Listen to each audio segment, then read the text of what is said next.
Russia's war on Ukraine continues, with President Zelensky making another plea for arms to help his country. The US and its EU allies have bolstered his military, enabling it to fight back, but critics say that more weapons just means that more people will die. Is further military aid for Ukraine the way forward? This is Inside Story.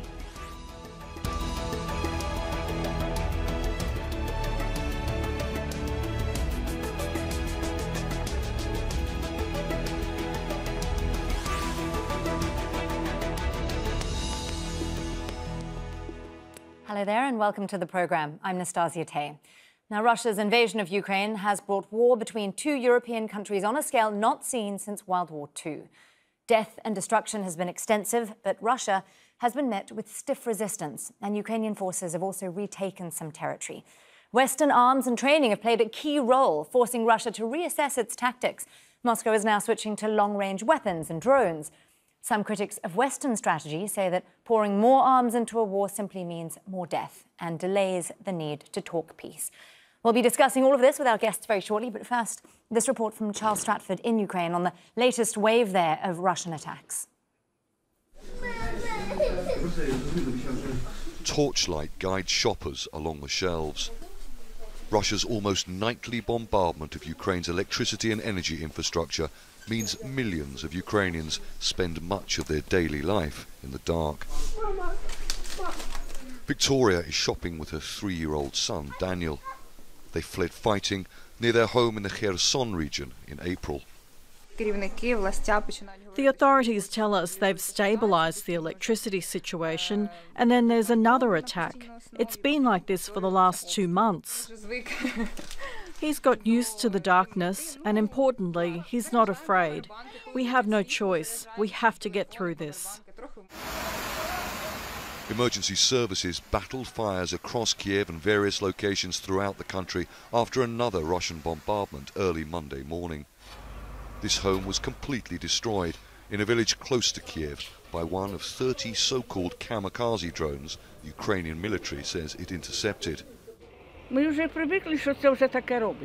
got used to what is happening. It's scary. Thoughts of possibly becoming homeless is terrifying. Everyone is scared, but we are bearing it. Maria and Denis have to carry their 2.5-year-old son David up the stairs to their apartment on the 13th floor because electricity is down again, so the elevator doesn't work. 10 days after the invasion, as Russian forces advanced towards their apartment block in Irpin, they fled to the Netherlands and then France. They have only recently returned. Maria comforts her son in bed as she tries to send him to sleep. Denise has put plastic sheeting over the windows for additional protection against the sub-zero winter temperatures.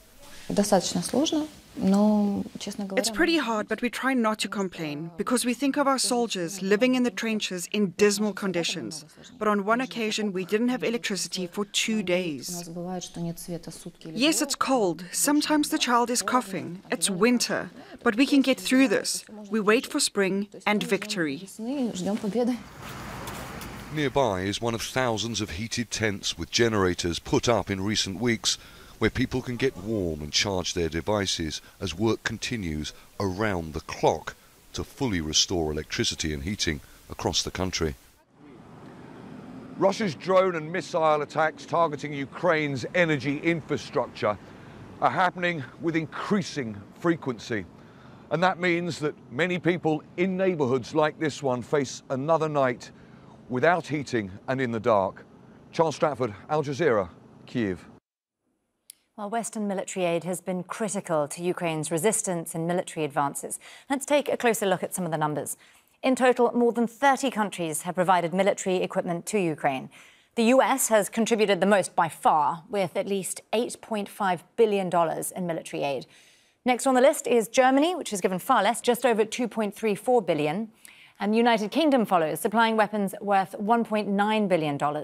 But Ukraine's president has appealed for more funding, saying that the monthly cost of defence is about $5 billion.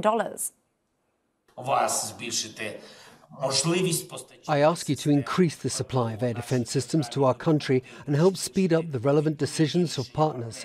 100% air defense shield for Ukraine would be one of the most successful steps against Russian aggression. This step is needed right now.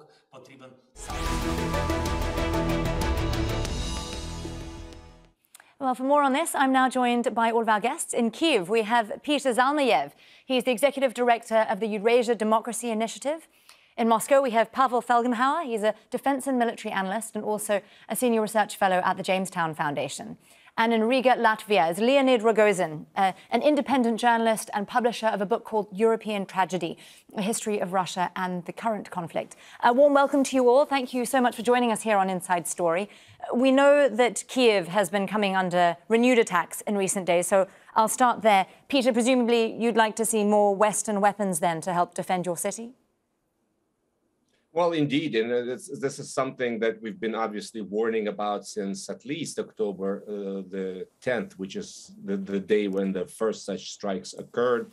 You know, we are hearing very positive signals from Washington that the Patriot air defense system may finally be given to Ukraine. This should have been done weeks, if not months ago, and it will still take a while to train Ukrainians to use it because America cannot send its own technicians to operate them or soldiers. Simply that would be considered as participation, direct participation in the war. But this is a very encouraging sign. In Europe, the West has finally realized that Ukraine's defeat will be its own defeat. That another, tens of, let's say, millions of refugees flooding over the borders to Europe will overwhelm these societies, will create a significant problem for these governments. So, they need to do everything they can to help Ukrainians defend themselves from this terror from the sky that's been rained on us for weeks and weeks. Right now, I'm sitting in Kyiv. I'm lucky to have power on, but 80% of the Kyiv region at large is sitting now without power, and some of them without water. Well, just picking up on that, Russia has obviously been accused of weaponizing winter. It's sub-zero temperatures there. We've been seeing attacks on energy infrastructure.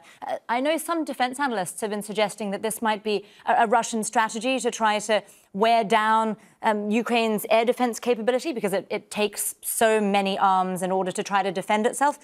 Pavel, do you think that's the Russian plan here? Well, the Russian military have a very substantial upper hand in that they have capabilities to hit any target in any part of Ukraine, long-range capabilities that Ukraine does not. But the problem with this long-range attack arm of the Russian military is that they can hit only stationary targets and big targets. They can't hit mobile targets like, say, convoys or trains bringing reinforcements and weapons to the front line and from the west, because Russian bombers don't venture to fly deep into Ukraine at all.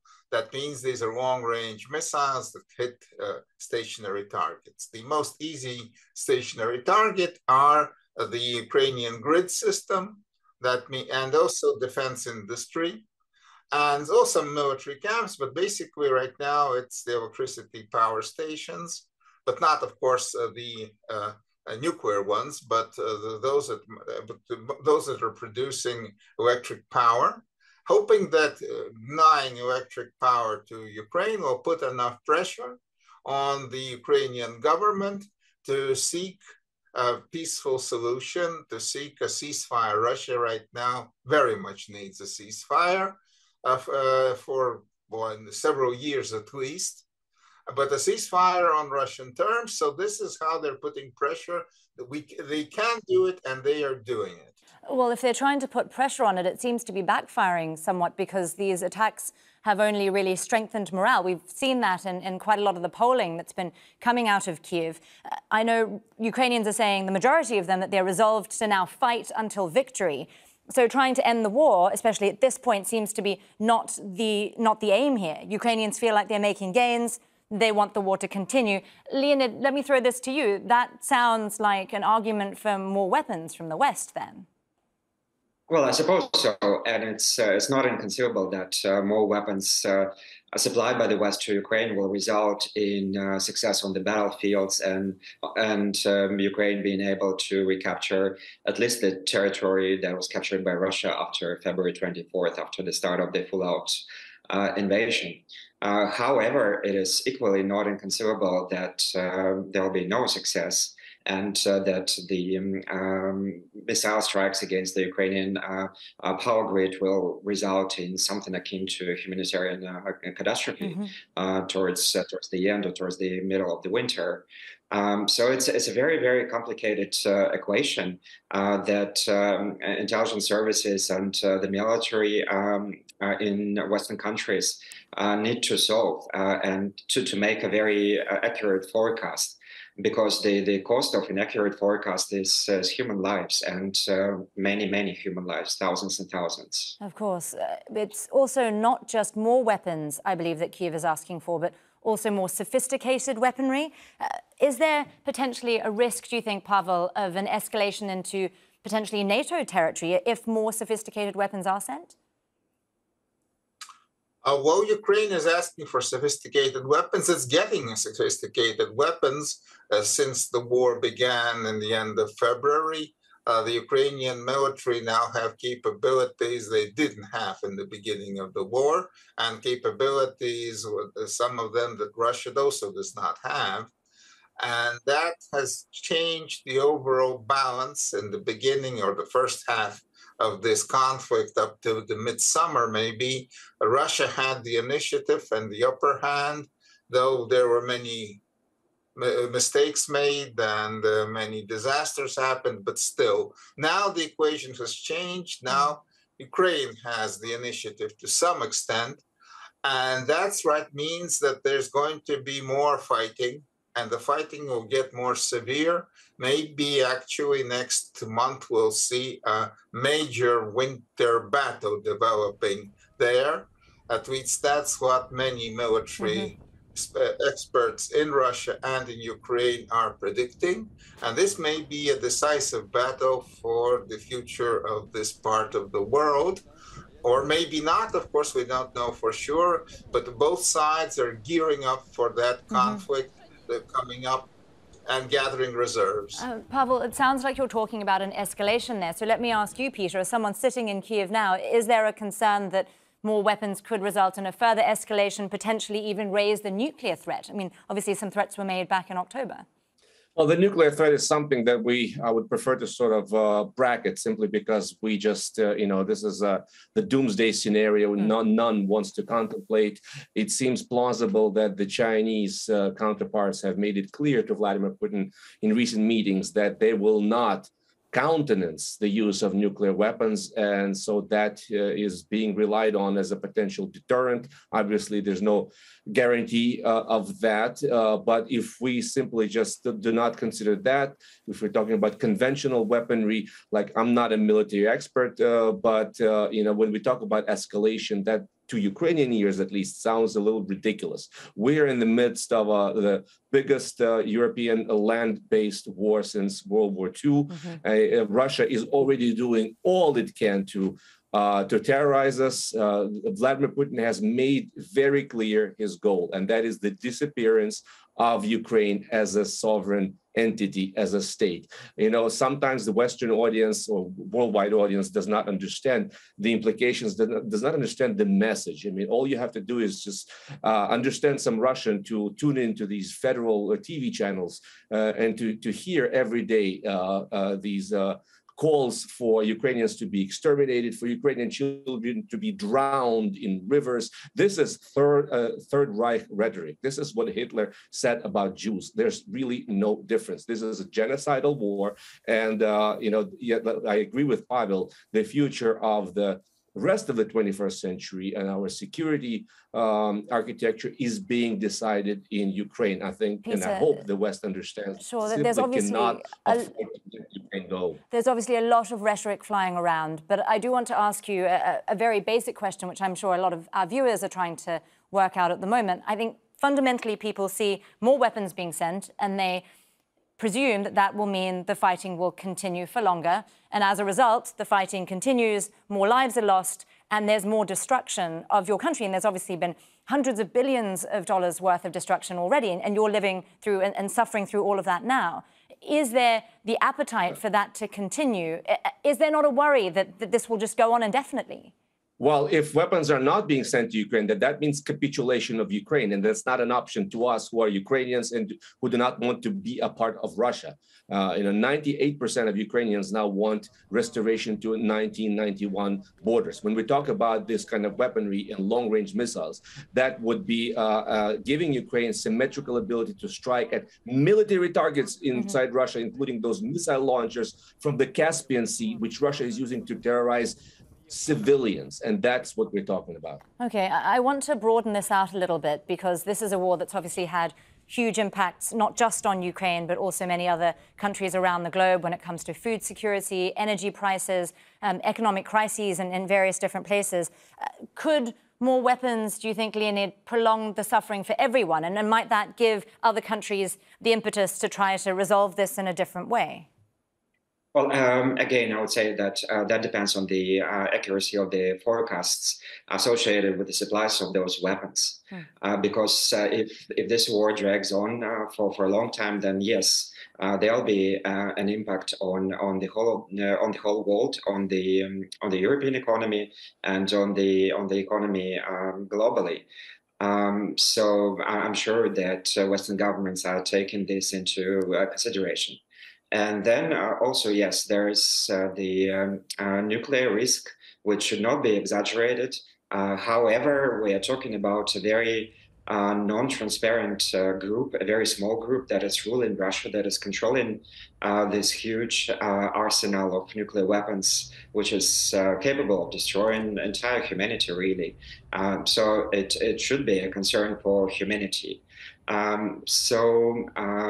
Yes, on the one hand, it is a just cause to arm and support Ukraine, but also all these considerations regarding the future of the world, really, or the future of humanity, should be also taken into account. We don't know whether Putin is a suicidal person and whether his entourage are suicidal as well. Okay, I want to turn to some of the pressure that's been mounting on different Western countries involved here, particularly the US. I see that just in the last few weeks, Russia pulled out of the New START treaty talks, their agreement to reduce nuclear arms, and they're trying to ramp up pressure, clearly, on Washington in order to stop supporting Ukraine. Pavel, do you think that's working at all?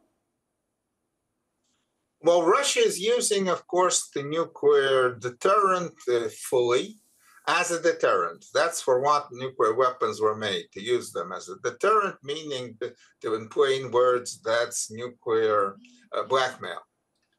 But the difference between using them as a deterrent and actually using them, that's the so-called nuclear threshold, and it is very high. So right now, it doesn't seem that anyone would want to go over that threshold, because that goes both ways. If you use nuclear weapons, you're going to receive nuclear weapons from the other side, because both sides have deterrence there. So that's a kind of, this nuclear deterrence that Russia is using against the West is modifying the Western support for Ukraine. Ukraine is not getting long-range missiles to attack deep into Russia, and most likely won't, because that is seen as too provocative. Ukraine is getting battlefield weapons, most likely defense weapons against Russian long-range attacks, like anti-missile, anti-aircraft additional capabilities, which will more or less keep the situation as it is, or something like that. Sure. The coming battles of the winter, yes. I just want to bring in Pisa here, because we're talking about the US continuing to send weapons to Ukraine as Kyiv and Zelensky have requested. But I'm curious, Pisa, at what point do you see those weapons stop? Because President Biden, at some point in March, he had some unscripted remarks that hinted at regime change in the Kremlin, but we've really had no clear objective from the US in terms of what they want to achieve here. So if you're sending weapons to Ukraine and you're the US, at what point do you stop? Well, I think it has a momentum of its own, contrary to fears, initial fears that the Trump Republican-controlled Congress cut aid to Ukraine drastically. It hasn't happened.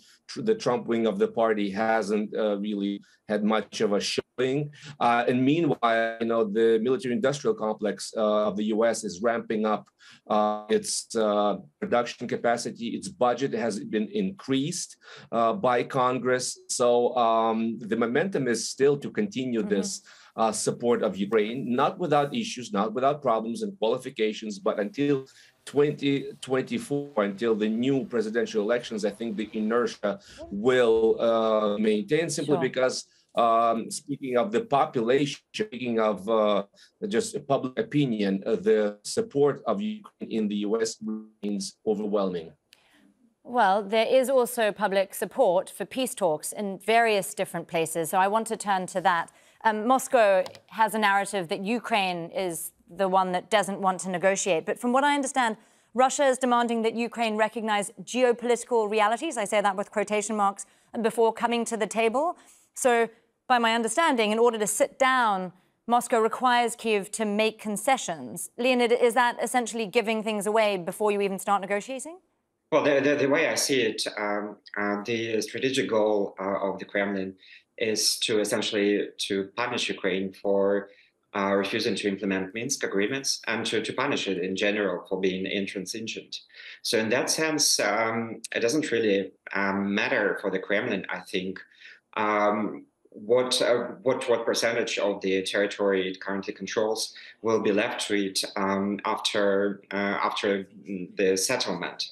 What's important for them, I think, is that Ukraine loses more than it had before February 24, and that I'm sure includes the control of the parts of Lugansk and Donetsk regions that Russia currently controls. And also for Russia, it will be very difficult to part with the land corridor to Crimea, which they have gained by seizing Mariupol and Berdyansk.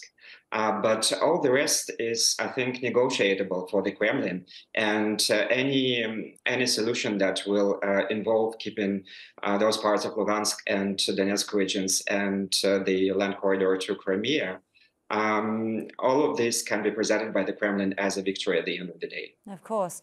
Well, one of the most powerful arguments that I've heard for making the West to continue its support of Ukraine has been around precedent. So they're saying, well, a number of analysts are saying that Western powers need to stay the course to continue providing weapons and not necessarily push for peace talks right now, because what you want to do is prevent future escalation on the next crisis.